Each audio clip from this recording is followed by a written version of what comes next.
Las Vegas, Sin City. Not a place you'd think of as an environmental paradise. More high rollers than tree huggers. But Vegas is at the heart of a boom in solar power, with panels being fitted to hundreds of homes every month.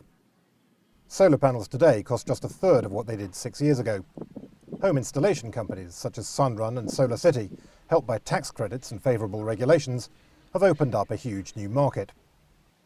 Solar power still provides less than 1% of America's electricity, but its share is growing fast. When you're in Nevada, it's easy to see why this should be one of the world's best markets for solar energy. Sweltering in the afternoon sun, which is unrelenting even in late October, it's hard to imagine why anyone would get their power from anywhere else. Teresa Hobson-Serra and her husband Antonio have gone solar because they wanted to do their bit to help the environment. But they also wanted to save money without paying a large amount up front.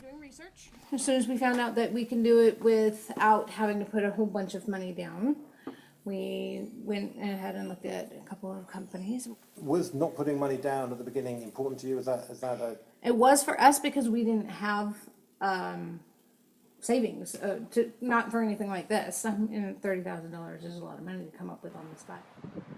Customers can have solar panels fitted for no money down if they agree a contract to buy the electricity for 20 years. The companies finance the panels by using structured funds that have outside investors, who earn their returns from the flow of payments from the customers. It's a business model that makes it possible for the installers to grow very quickly. It's been a phenomenal opportunity for us, so we've expanded, probably increased about 3 times our size over the past 6 months.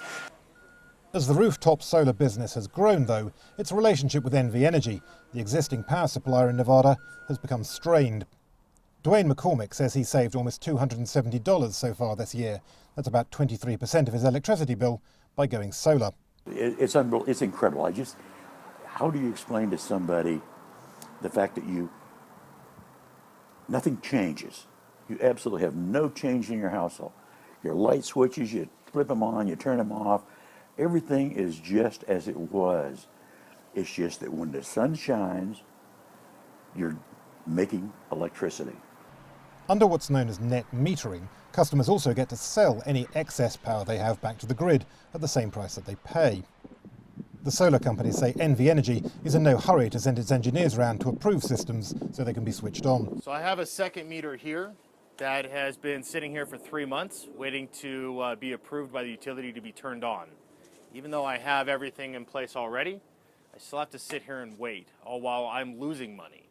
The utility argues that customers who cut their power bills by using solar may not be paying their fair share of the cost of investing in the electricity grid. With batteries still bulky and expensive, solar homes still need the grid and the fossil fuel power plants that supply it. Nevada's energy regulator is looking at the issue and is scheduled to deliver a ruling on the future of net metering by the end of the year.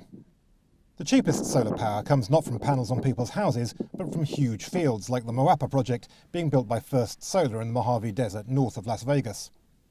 It'll have the capacity to power 100,000 homes. The electricity from this one is going to Los Angeles, but the local utility NV Energy is also investing in similar projects.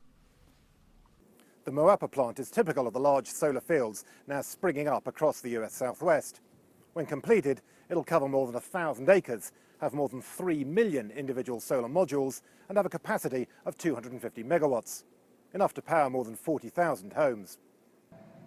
Victor Jokes of the Nevada Policy Research Institute, a free market think tank, says the fundamental problem in deciding the future of solar power is a lack of competition in the state's electricity market.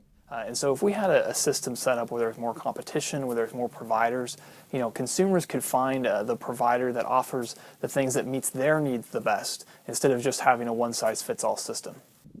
The plunging cost of solar power means the industry has a brilliant future. In sunny parts of the world, solar is increasingly becoming competitive against fossil fuels, even without subsidies. But its growth is still affected by the policies in place to support it. If regulators and policymakers undermine the advantages that solar power enjoys, including net metering, its long-term prospects would still look bright. But in the short term, there would be a shadow cast over the industry's outlook.